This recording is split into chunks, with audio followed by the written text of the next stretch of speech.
substance. Excuse me. He says, hey, sit down right here. Sit down right here. And you come over here. I don't want you to sit. I don't want you to come up against this wall. Don't go anywhere. I know it's still something. Something's going on here. Well, I'll tell you in a minute. Just I don't need any lift. Just stay there. You're clean this time. How about you? Come on over here. Come on over here. You can't walk any faster than that? What's the matter? College books are weighing you down? Get slow. What is this? A whiteboard. Your parents know you're smoking this? Do they know where you're hanging out? Do you know who lives here? Tell you what. Go home. If I see you around here again, I'll call your mother. You? What do you need to come with you? What am I coming with you for? Don't worry about it. What's that?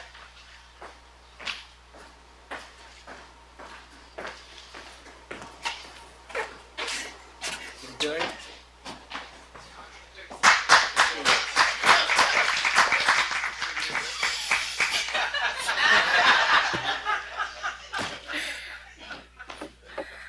Good afternoon, everyone. My name is Lauren Brooke Eisen. I'm an attorney at the Brennan Center for Justice, and I will be your moderator for this panel. What you just saw, this skit, is played out, hourly in New York City and in many cities across the country. And Angelin thought that this would just be a good way to start off the panel because this is very typical of some situations that revolve around stop and frisk.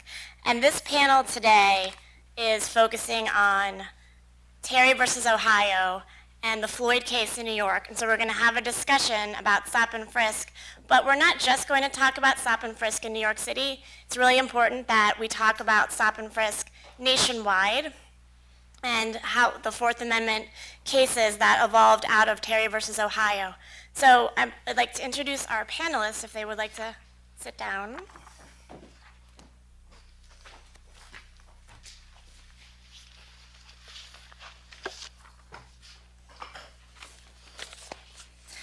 So we have with us today Renee McDonald Hutchins, who is a professor at the University of Maryland Law School. Renee joined the law school faculty in the fall of 2004 after spending just over a decade in practice. She is an associate professor who teaches the Appellate and Post-Conviction Advocacy Clinic. Through her research and writing, Professor Hutchins seeks to provide analysis of and thoughtful commentary on questions with some practical relevance to the field of criminal procedure. She received her JD from Yale Law School and her BA cum laude from Spelman College in 1990. She brings a variety of legal experiences to the classroom, having served as a federal prosecutor with the Tax Division of the United States Department of Justice as a special assistant U.S. attorney in the District of Columbia. Professor Hutchins also practiced as a criminal defense attorney in the Southern Center for Human Rights in Atlanta, and for the Office of Appellate Defender in New York City. Immediately to her left is Professor David Harris, who's a professor of law at the University of Pittsburgh School of Law. He writes and teaches about police behavior and regulation, law enforcement, and national security issues and the law. He is the leading national authority on racial profiling. His 2002 book, Profiles in Injustice: Why Racial Profiling Cannot Work, and his scholarly articles in the field of traffic stops of minority motorists and stop and frisks influenced the national debate on profiling and related topics. He has appeared on the Today Show, Dateline, NBC, National Public Radio, and has been interviewed by the New York Times, the Wall Street Journal, and the Los Angeles Times, among others. Immediately to Professor Harris's left is Darius Cherney.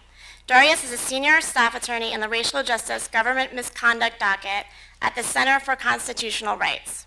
He is lead counsel on the Floyd versus City of New York case, a federal civil rights class action lawsuit challenging the New York City Police Department's unconstitutional and racial discriminatory stop and frisk practices. Prior to coming to CCR in 2008, Darius spent 2.5 years as an associate in the New York law firm of, I'm not going to pronounce this correctly, but Lansner and Kubitschek? Yes. Where he litigated federal civil rights cases challenging various aspects of New York City and New York State child welfare and foster care systems. So we are very excited to have our discussion today with these panelists. And what I'd like to do is have each of the panelists come to the podium and speak for about 5 minutes about their experiences, either with stop and frisk in New York City, as Darius will explain, or writing about the Fourth Amendment cases and what has happened since Terry versus Ohio in the 1960s. And after the panelists speak for about 5 minutes, we have a few questions that I will ask each panelist, and then we'd like to open it up to questions from the audience. So if Darius could come speak first, he has some, we thought that it would make sense for Darius to speak because of his involvement in the Floyd case in New York City. I know that Floyd is on the minds of probably everyone in this room, and the stop and frisk case in New York City has gotten a lot of media attention, especially now that Mayor de Blasio, the incoming mayor in New York City, has just picked he's just picked Bill Bratton as the police commissioner, and the eyes of, most of the Americans are on New York City and what's happening with stop and frisk. We thought that it would be great for Darius to introduce himself first and explain what's happening in New York, and then we will hear from the other panelists who will talk about stop and frisk and what's happening in the rest of the country. Thanks.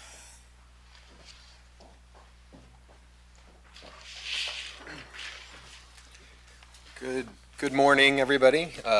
Thank you for having me. I feel very honored to be here speaking to all of you, and I'm an admirer of the work that a lot of you do, so I just really am honored to be here in your presence.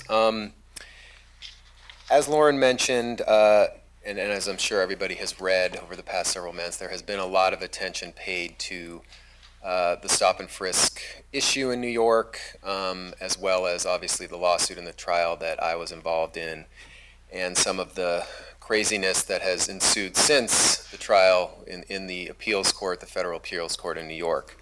But I actually don't want to talk too much about that craziness. As I was telling these folks when we had a call last week, I actually think that's really distracts from the issue at hand, which is the issue that we're here to talk about today, which is the practices, the racially discriminatory practices of police officers in New York and also in many other cities, which I think is a huge contributor to a lot of the racial disparities we see throughout the criminal justice system, because of course the police interactions with citizens is really the front end. That's the entry point for a lot of people into the criminal justice system. So if we have racial bias at the front end, that's going to infect everything that happens from then on. So what I do want to talk a little bit about is some of the very, very briefly is some of the findings, or really the principles that I think the judge in our case really expressed incredibly eloquently, and which I think really should inform how we talk about this issue and racial profiling generally, how we talk about it as a society. As many of you, as all of you know, I'm sure, stop and frisk is not a new phenomenon. It's something that the U.S. Supreme Court gave legal sanction to 45 years ago in the Terry versus Ohio case. And there was a quote from a footnote in that case, and I know lawyers, we like to find little nuggets in judicial decisions, so this is obviously something that I probably do more than I should, but I think this quote really, to me, was incredibly foreshadowing to, I think, everything that's happened, particularly in New York over the past few years, around stop and frisk and just around police-citizen interactions in urban America.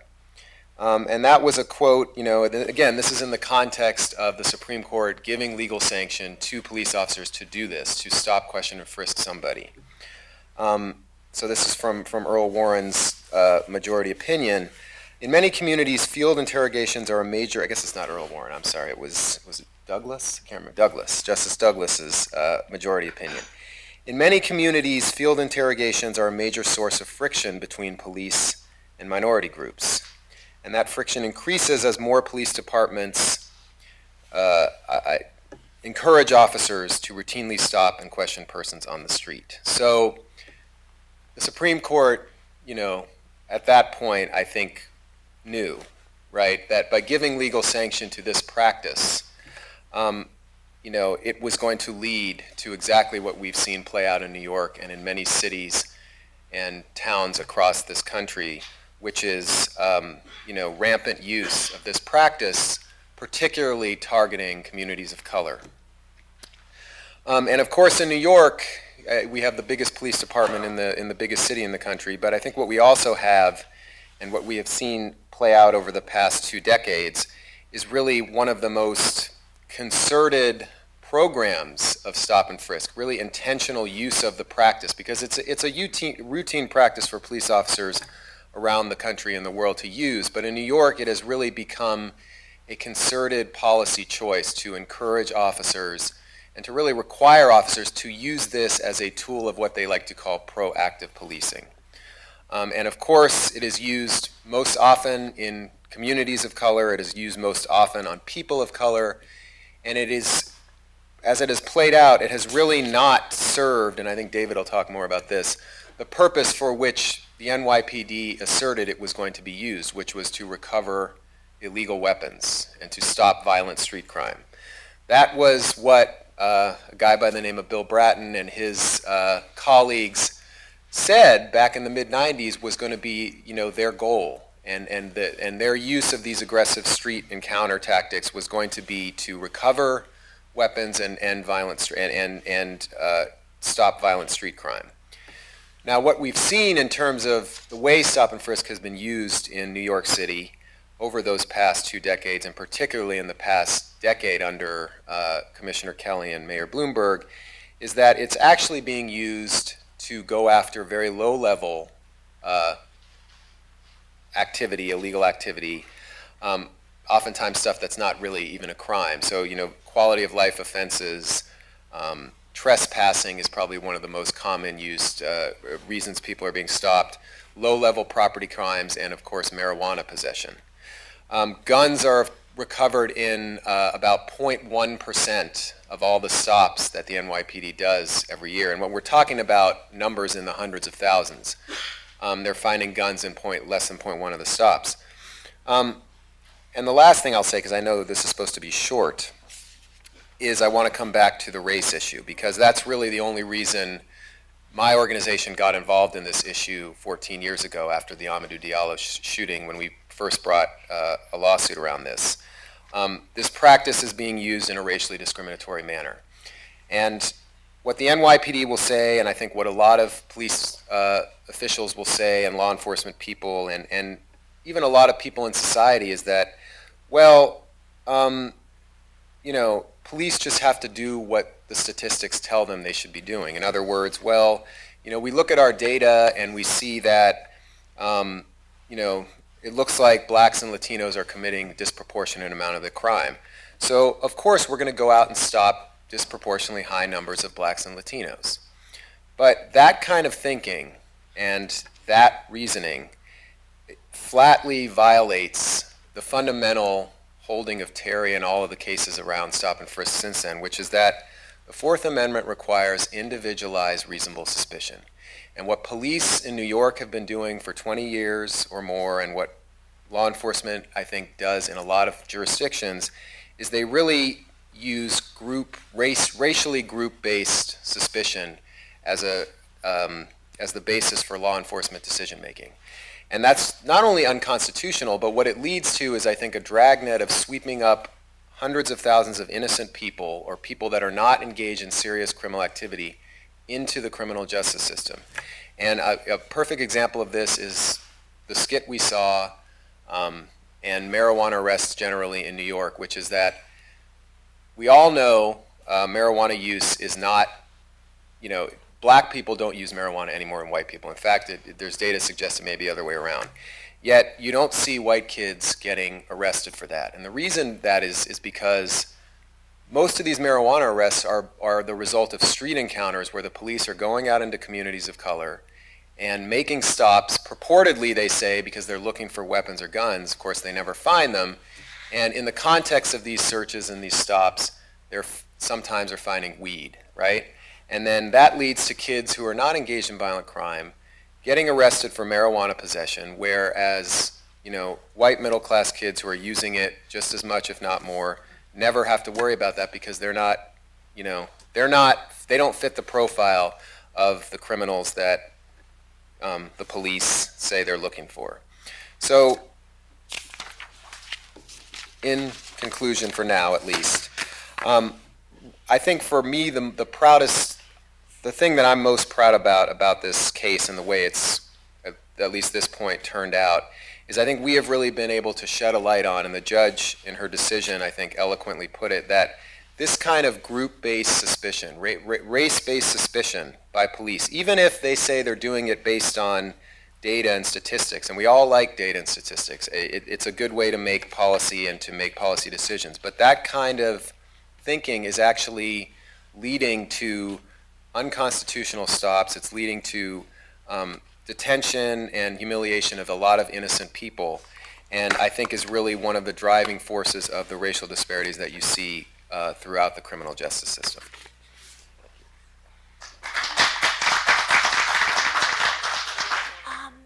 Why don't you go next? Good morning. So our panel is going to talk a little bit about Terry and modifying Terry and thinking about whether we should abide by Terry and problems with Terry. And I thought in having that conversation, it might be good to situate Terry in its historic context. So Terry did not arise whole cloth from nowhere, right? Terry was a 1968 decision out of the Supreme Court. It was a statutory mandate. It is not a constitutional imperative. Terry was created by the justices that wrote the decision. And the rule in Terry, in very significant regards, deviated from what we, to that point, understood about what the Fourth Amendment required. So up until Terry, we understood the Fourth Amendment to say that warrantless searches were per se unreasonable. Up until Terry, we understood the Fourth Amendment to say that warrants had to be justified by probable cause. And up until Terry, we understood the Fourth Amendment to say that arrest or seizures, if they were warrantless, should be justified by probable cause. And Terry shifted that paradigm completely. Terry said, no, something less than probable cause might be sufficient. So in thinking about whether that rule is a good rule and thinking about whether that rule is a rule that we should abide by or modify, it's important to think about what the justices who wrote that decision confronted, right? At the time of Terry, our country was in a particular spasm of racial violence. Now, racial violence was not new to America in 1968, right? Slavery the racial codes of slavery had been enforced based upon strict racial violence codes. Post-emancipation, we moved to sort of white vigilantism, and the social hierarchy of white supremacy was dominated based upon, again, racial violence. We saw that shift in the late 1800s, early 1900s to more race riots, but still in that period, whites were the aggressors, blacks were primarily the victims. We saw a shift in the early 1900s where blacks began to respond defensively. And then by 1968, we were seeing something a little bit different. By 1968 and in the mid-1960s and mid to late 1960s, early to mid to late 1960s, we were seeing an era of racial violence where the primary target was property, the primary aggressors were blacks, and they were acting out frustrations and angers about enforced racial inequalities in the country. That changed in the summer of 1968. In the summer of 1968, there was a shootout in Cleveland, and the shootout in Cleveland was, by some accounts, the beginning of a new era of racial violence. The primary targets in that shootout were white police officers. The primary actors were black militants. And there was a report written after that shootout happened that questioned whether or not what we were seeing was the dawning of a new era of racial civil unrest. And it was this world that the Terry justices confronted when they wrote the Terry decision. It was a world in which a national crime statistics reports had come out that said that crime rates were on the rise. There was a sense that the streets of America were becoming more dangerous, that we needed to do something to rein in the violence, and Republicans who were running political campaigns at the time took full advantage of that. And they ramped up the rhetoric and ramped up the tough on crime rhetoric. That was the world that Terry was written into, right? The other thing that I think we should consider when we're talking later about whether or not Terry should be modified or maintained or tweaked or whatever is the particular facts of Terry, right? Terry was not a marijuana arrest. Terry was an impending armed robbery arrest. So in thinking about whether or not something should be done about the Terry decision, I think it's important for us to put it in that context. And I'm going to leave my comments there and talk more in response to questions later.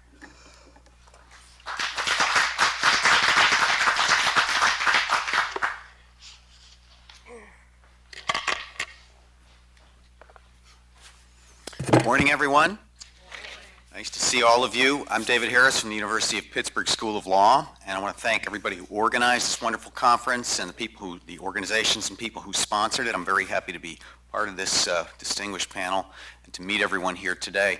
I'm going to take a slightly different tack here, and I'm going to go back to thinking about Terry, say, through the 90s and into the next decade. For all of that time, and certainly now more than ever, the conversation about stop and frisk, the narrative of stop and frisk has been an NYPD New York story. And with good reason. You know, when you're at the media center of the universe and you've got people like Mayor Giuliani, who is the opposite of allergic to cameras, and you've got a guy who like Commissioner Bratton, the first Commissioner Bratton, who was a very public figure as well, and they emphasize the intense use of stop and frisk as one of the cornerstones of their crime reduction policy. And they're very public about it. And when you have that intense use of this, and it is the only major police department that anybody knows of that is documenting this activity, the 250 forms. You know, everybody has to fill those out. You do a stop and frisk. Officers, you got to fill out that 250. You have the ingredients for some very special, close attention. And so it really isn't a big surprise that it's been a New York story and maybe never more than it is right now. So that's, I think, worth examining at this particular point, because it turns out, as I studied this, I've been studying stop and frisk, well, before I was studying it, and I was in the trenches as a defense attorney. This was bread and butter, everyday work, and started to study it in the academic realm when I went into the academy in 1990. We are now at a point that we can actually look beyond New York, even as the focus is now more intensely on New York than ever. You know, I bet when lots of us heard Bratton is going to be the new commissioner, we went, oh, what will he do with stop and frisk? How's it going to affect the Floyd case? Right? It's the logical question, but actually, maybe it's worth casting our vision beyond New York, because in my work around the country with police departments and police executives, one thing I was hearing about, of course, well, everybody knows stop and frisk is not unique to New York. It's been going on since 1968 in a legally validated form, and since before that. But what I was starting to hear as I worked with people was that they were giving consideration to actually doing not only some of the enforcement that New York was doing based on intense stop and frisk, but also thinking about tracking that action. And I started to ask myself at some point in the last few years, where was this happening? How much was actually going on? And I started to look around and I couldn't find any information or sources on this. How common was it? Which cities was it? What information is being tracked? And so, what are we supposed to do when we have these jobs in law schools and in universities? I try to find out. And when I couldn't find out from anybody else, okay, we begin a project. So what I did was I surveyed in 2011 and 2012 the 55 largest American police departments. I'll tell you why I picked 55 and why large, even though more American police departments are small, in Q&A if you want. But that's what I did. And the idea was to find out, was this going on? Where was it going on? How much of it was there? And here, just to give you a small taste of what we found. Of those 55 major American police departments, I got responses from 44. And we found that 23 of those 44 were requiring some collection of data from their officers when they conducted stops and frisks. We found that 18 of those 44 did not do anything like that. Of the 23 that we're collecting, 21 said that they included the race of the suspect among the data points that were collected. And of the 23, 13 said that they made data available to the public on this activity in some form at some point. Now, some of those 23, a few of them were jurisdictions where they either were still under or had had consent decrees or there had been private lawsuits. So in a way, they hadn't made the decision to do it. It had been imposed on them. But what was interesting was that we seem to be at a moment when there is a still very small but growing number of police departments in other areas of the country that are beginning to track their activity. Now, what's the significance of this? I'm not going to say a lot about this now. I'm going to wait more for questions and answers.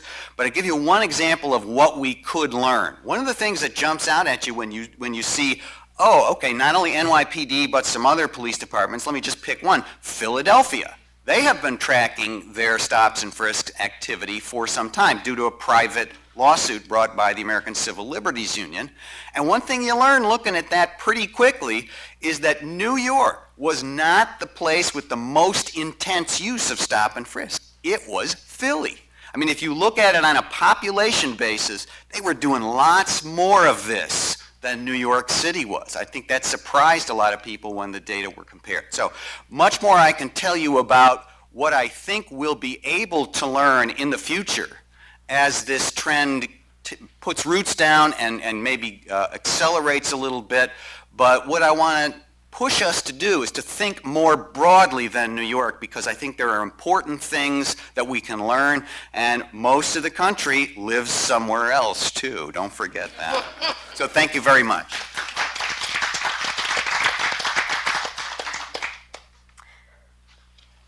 Darius, my first question is for you. In the Terry decision, Justice Douglas warned in dissent, the police would now be free to harass virtually without limit, the less favored, the less fortunate, and the less protected. And in her liability decision in Floyd, Justice Shenlin introduced a new term to the legal lexicon, indirect racial profiling. What did she mean by that term, and what legal effect, if any, will it have going forward on police officers' use of race in making law enforcement decisions? Very good questions. So yes, Judge Shinlin, who is the trial judge in our case, as far as I know, is the first person to ever use the term indirect racial profiling, which a lot of people have made a big deal about. You know, what is this? She's created some new legal concept. You know, she can't do that.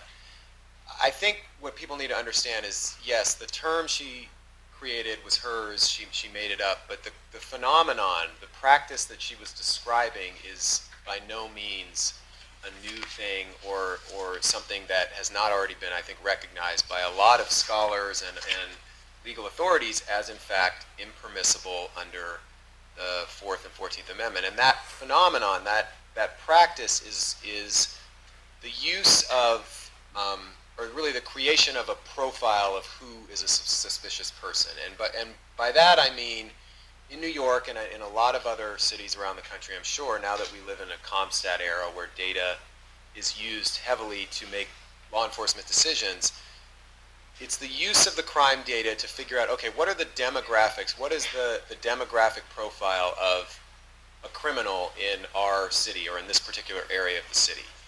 And then using that information to then go out and explicitly target people who fit within that demographic for law enforcement action.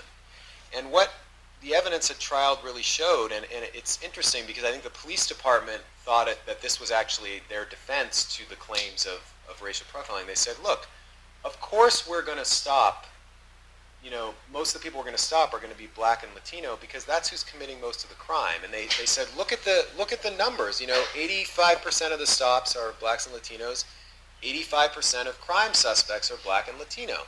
So of course, right? So you can't say it's racial bias because it's just, the data backs it up. And what the judge said, and this is why she called it indirect racial profiling, she said, that reasoning is not a defense against an allegation of racial profiling. It's a defense of racial profiling. You're, in fact, defending what is clearly impermissible under the Constitution.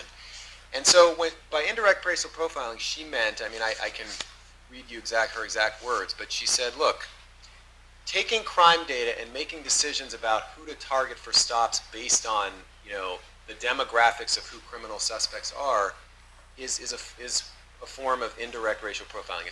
It violates the Equal Protection Clause, and the Constitution does not allow for that kind of what she called race-based suspicion. So that's really what she meant.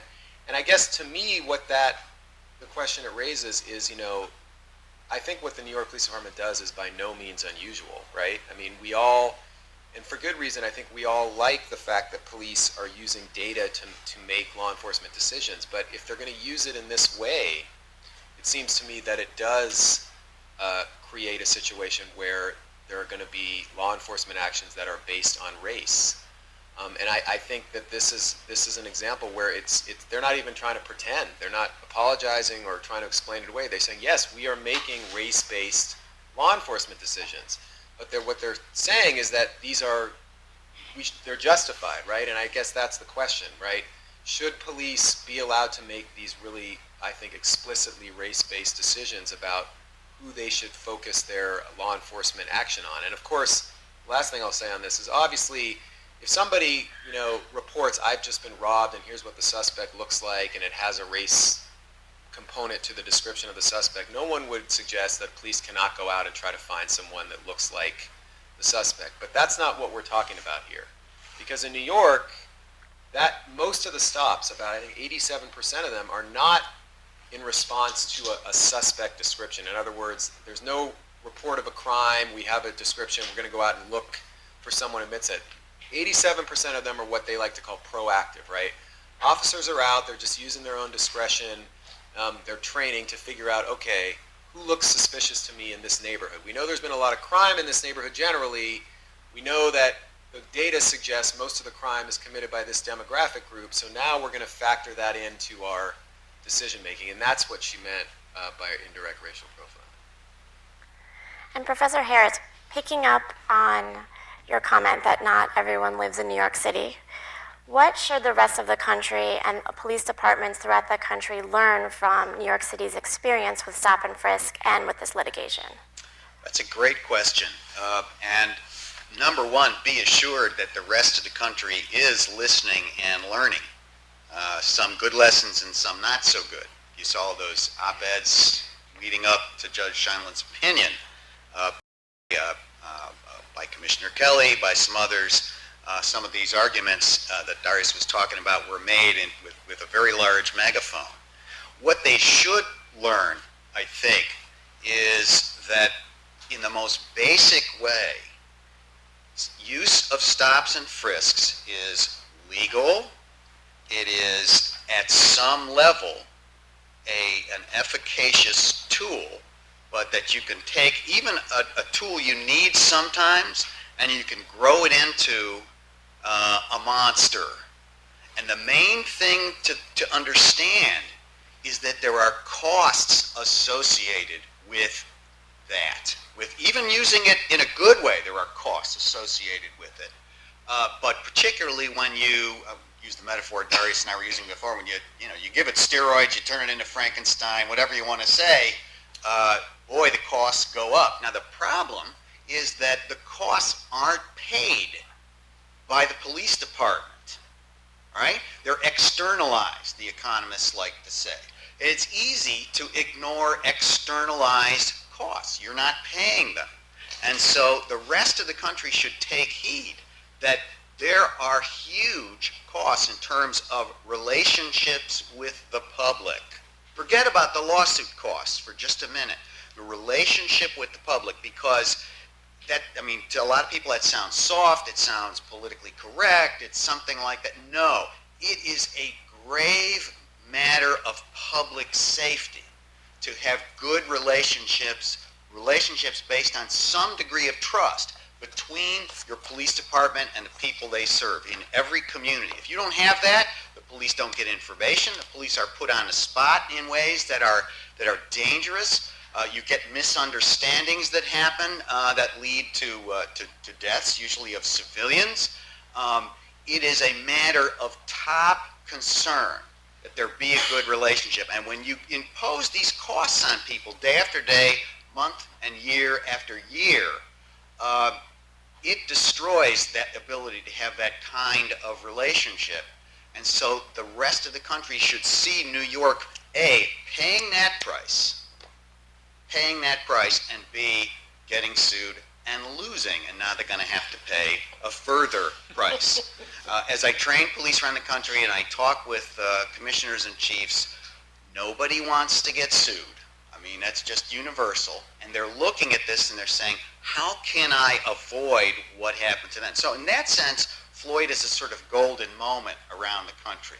And what I say to them is, look at the costs they have paid, both in terms of their relations with their community and in what's going to happen to them now. And Professor Hutchins, your latest law review article proposes a new proposal to restrict Terry to non-possessory crimes. And you write that historian Michael Klarman has suggested that the Supreme Court's criminal procedure line of cases may actually have a negative impact on Black Americans embroiled in the criminal justice system because the decisions offered the veneer of legitimacy to a racially corrupted process. And we have seen that play out in reality. What are some alternatives to better address the insidious effects of race on police decision-making in the context of the Fourth Amendment?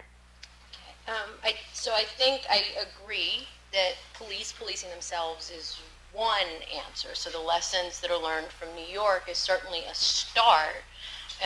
In Baltimore, we are seeing, there was just a story in the Baltimore Sun. Baltimore's numbers are not as bad as New York's, thank heavens, but they stopped in excess of 100,000 people last year and picked up 9 guns. So the police department in Baltimore is suddenly alarmed, and they are going to fix the problem. But I am concerned that that can't be the only answer. So the police policing themselves or better policing themselves can't be the only answer. And I'm going to tell one more story, and then I'm going to tell why I don't think that can be the only answer. So data collection from the police has also been suggested, right? Perhaps if the police just collected better data, then they would see what they were doing, and there would be a problem. And this happened when I was a child, and I didn't think anything of it until much later. My father has worked in New Jersey for years. Some of you may remember the Jersey Turnpike was driving while black was a huge problem on the Jersey Turnpike. My father was pulled over for speeding. He was speeding. I know this is being videotaped. Sorry, Dad. He was speeding. But he didn't notice until later that there is actually a box. There was data collection in New Jersey about who was being stopped and for what reason. The box for race that was checked for my father was white. Now, my father is a lot of things, but my father is not white. And so my concern about the police policing themselves is whether or not there will be adequate data collection. So I would be concerned about having an independent monitor, making sure that the police are doing the right thing. In terms of alternates, Terry is a court-created rule. I think it is incumbent upon the courts to fix it. And one way to fix it is to retract Terry back to its origins. So Terry was not about non-possessory offenses. And a lot of the dissenting justices wrote at the time and post-Terry in the post-Terry expansion cases that this was not about non-possessory offenses. And so if we reduced Terry, if we retracted Terry back to just violent offenses, that would reduce the number of entry points for people coming into the system. And you would not be seeing, I don't think, the number of mass marijuana arrests that you're now picking up because the police suspect somebody is in possession of an illegal item. And would you carve out an exception for non-weapon possessor offenses? I wouldn't, and so that's the hard case, right? The hard case is, what if the police think that somebody is in possession of a gun? Isn't that a potential violent offense? Shouldn't the police be able to make Terry stops for that? And I would suggest not, and here's why. Every state in our nation allows some form of concealed carry with 2 exceptions. So clearly, we don't think that the mere possession of a weapon under all circumstances is an imminently violent event, right? I know that that's not popular in an era of extreme gun violence, but I think that we have to match up the rhetoric with what we are saying about the possession of guns in other contexts. And so if we do not believe that the possession of weapons under all circumstances is an imminently or potentially violent event, it should not trigger the right for Terry stops. So I would not carve out a weapons exception. I think that Terry should be retracted back to non-possessory offenses only across the board. Well, you write a very interesting proposal, and I think it will be released along with the rest of the law review articles in conjunction with the series that is going to be published in NYU's Law Journal. We have about 20 minutes for questions. I would ask you to just raise your hand if you have a question, and individuals will be walking around with microphones, so please just hold your questions until they get to you, because this is being live streamed.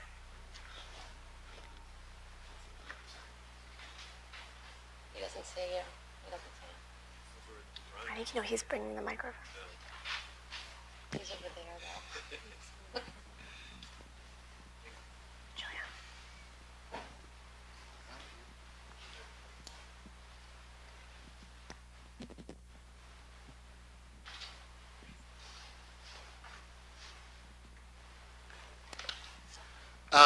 By their own measure of success, the advocates' measure of success, stop and frisk is a failure. As you've said before, you aren't reducing violent crime, you're not finding weapons, you're not taking weapons off the streets. My guess is, like all other human beings, when your initial reason for doing something isn't there, you think of something else.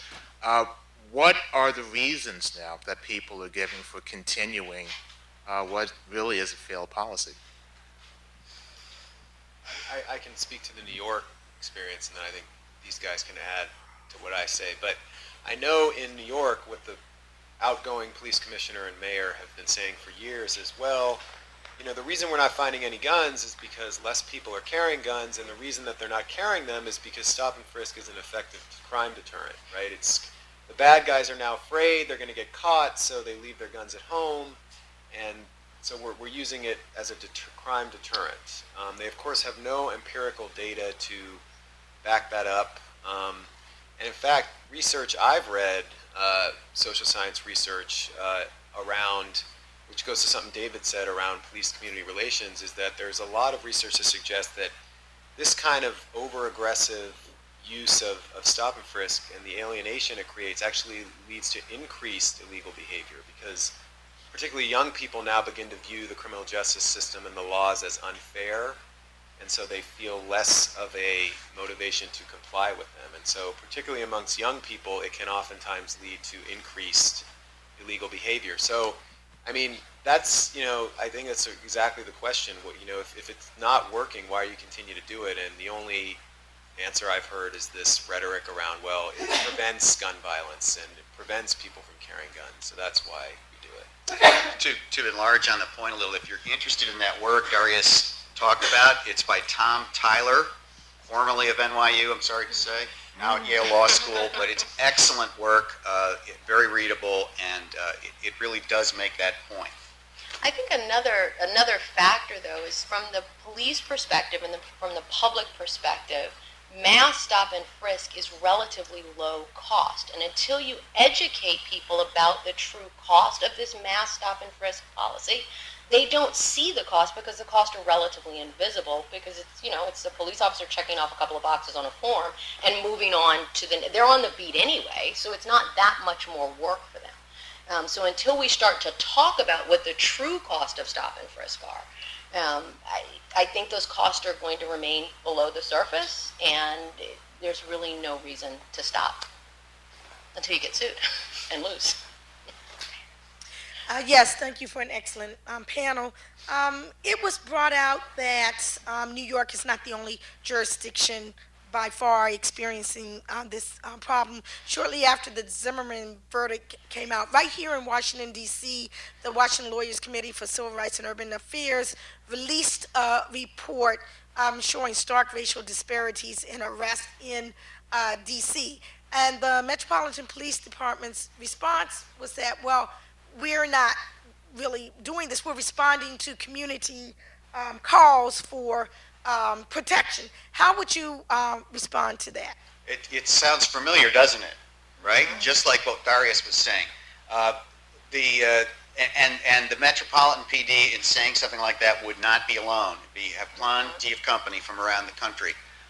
The response to that is, in one way or another, exactly what Darius said, which is calls for service or calls for a suspicious person are just one of the ways in which stop and frisk or even arrest takes place. And as far as stop and frisk, less than 20%, something like 15% originate that way. The great majority of them come from officers doing it themselves on a proactive basis. Now, that's not illegal. That's allowed under Terry, for good or for ill. The point is that they're generating that stuff. They don't get to say, well, it's justified by outside measures of some kind. Well, those measures don't measure what they're doing. They measure only a certain very small subset of police calls or stops and frisks. There's a question. So I- Oh, Nikichi, sorry. Did you have something further? He has a mic. Oh, no, I didn't know she. Okay. Well, this is more on just a comment about the impact. Sorry, I'm Dan Woods from the Police Foundation. There are field studies on the impact of police efforts to deter illegal gun carrying and its impact on violent crime. They've been conducted. The earliest one was in Kansas City, Missouri. There's 2 trials in Pittsburgh, Indiana, Indianapolis, I believe, and also in 2 separate studies in Colombia. So police can have an impact on violent crime and up the seizures of guns. The problem with the New York experience is they never had a plan to evaluate what they were doing. So the question is always in relation to what. So what we're doing now, can we compare that to not doing it? And does it have a more beneficial effect in terms of violent crime? Now, its impact on the public, which is what you were talking about by the unintended costs or the unanticipated costs, that's a separate issue. But I just wanted to throw out that there are empirical studies that have been done in a reasonably rigorous way that demonstrate that police can have an impact on gun crime by deterring illegal carrying. That's so true, and it gets overlooked. My experience with doing forums or whatever it is with NYPD people or trying to engage with them on this is that they stick to the idea that this tactic has lowered the murder rate and there's no other way to do it. That's the sum total of it. You want the low crime omelet, we're going to have to break some eggs here, and this is what we mean. And those studies, among others, point out the fact that there's more than one way to skin a cat. I'm sorry, drowning in metaphors here. There are many ways to control crime, all right? Crime went down in a lot of places in the United States in the same years it went down in New York, and not all of them did this. So there are Right. many ways to do it, and those studies are some of the signposts. And if I can just add, I think on that same point, David's absolutely right. I mean, I think the problem with the NYPD's response is they seem to, I mean, everybody agrees police can have a positive impact on crime reduction. And you know, being proactive in certain ways is actually necessary and good, but they seem to then take that very general proposition and say, so therefore the way we do stop and frisk is the most effective way to stop crime. And that is something that they really cannot empirically prove. I mean, I have no problem certainly with them deploying more resources to high crime areas. They should be, right? And that, I think, is proven to have a positive effect on crime reduction. But that's a very different thing than just, you know, flooding that area with cops and then having the cops just make these, you know, really unnecessary stops aggressively. So, Look, one of the reasons, if I could, that I'm so interested in seeing what other cities do in the data. It's not really just an academic exercise. I would like to know if other cities use stop and frisk as intensely and get maybe the same or different result as New York.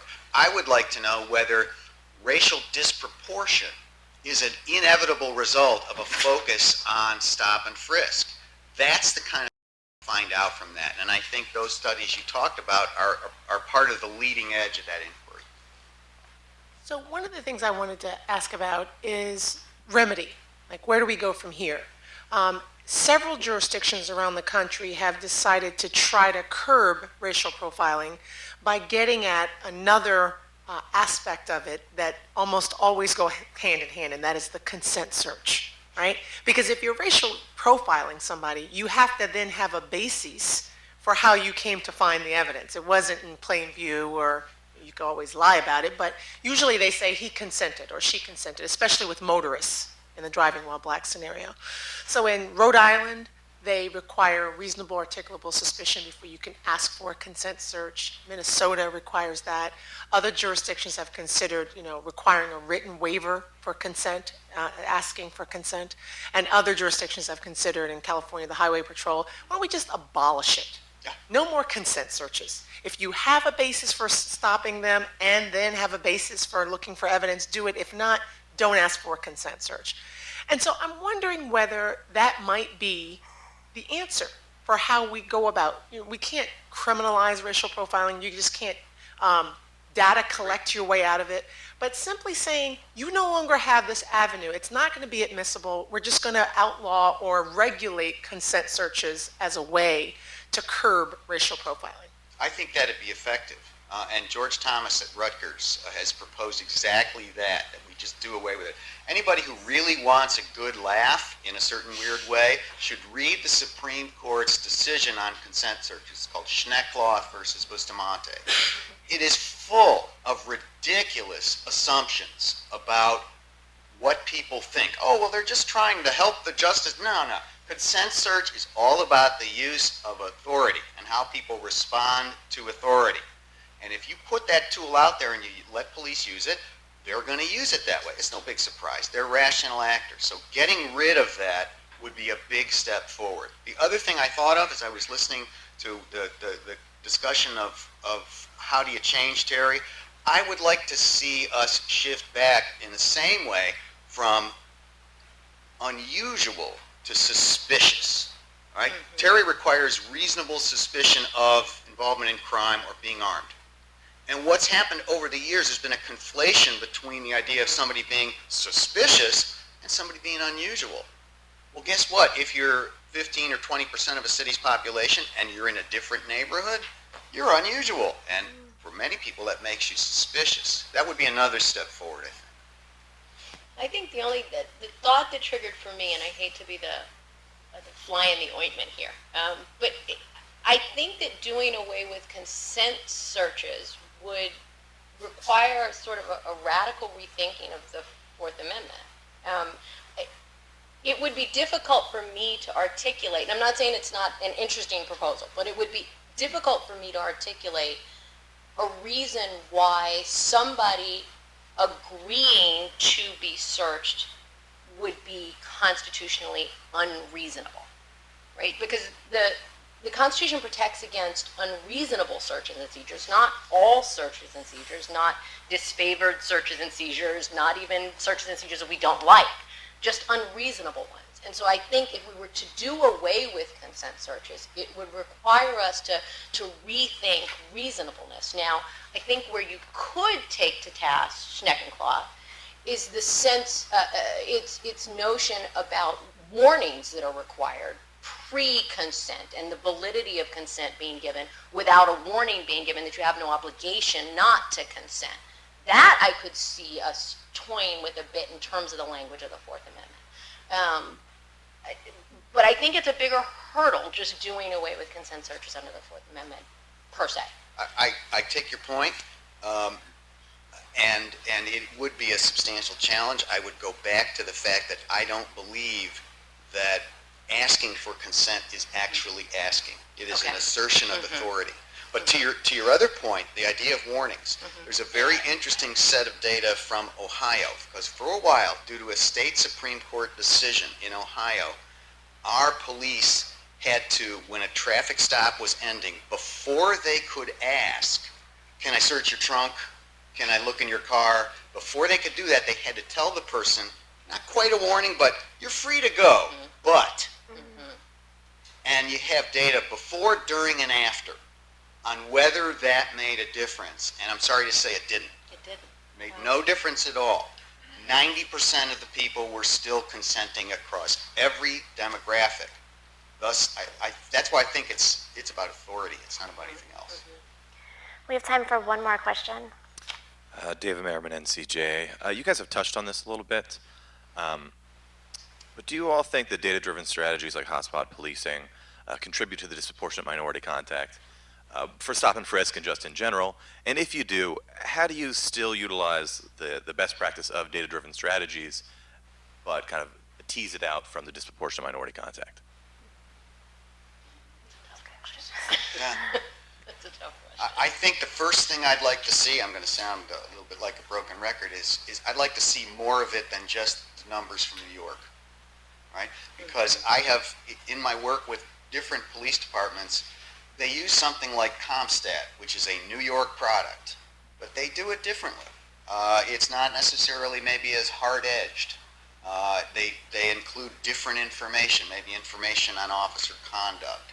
So I want to see different varieties of that get studied. As with the prior question, I want to see one from Kansas City, I want to see one from Pittsburgh, and so forth. I don't think it's inevitable that data-driven policing is going to result in racial disproportion as long as the administrative decisions on the front end, where we deploy this sort of thing, are done in a fair way that are actually data-driven. Because if I've got two neighborhoods, they both have the same problem. One might be white, one might be Latino, one might be black. I've just counted 3. As long as I'm doing the same thing in all 3, I feel reasonably comfortable with that. So I think it's the prior decision of how and where you deploy that data-driven strategy that will make a difference.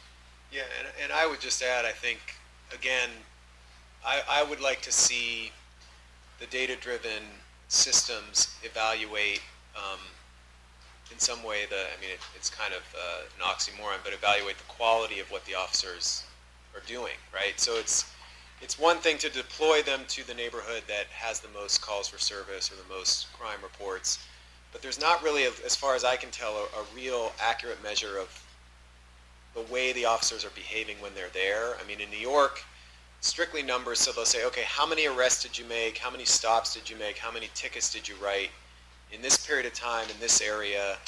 And that's really it, right? And so performance is evaluated basically in terms of quantity.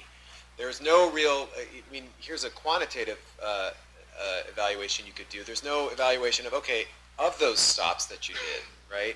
How many times did you find a weapon, right? How many times did you uncover evidence of a crime?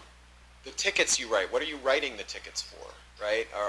Is there a match, right? Are you stopping people for suspicion of this, but you're not actually uncovering evidence of, you say you're stopping them for weapons offense, but you're writing them a ticket for disorderly conduct. There's something weird going on there. So I think you could actually use this whole concept of data-driven policing more effectively than it's used now to actually measure effectiveness.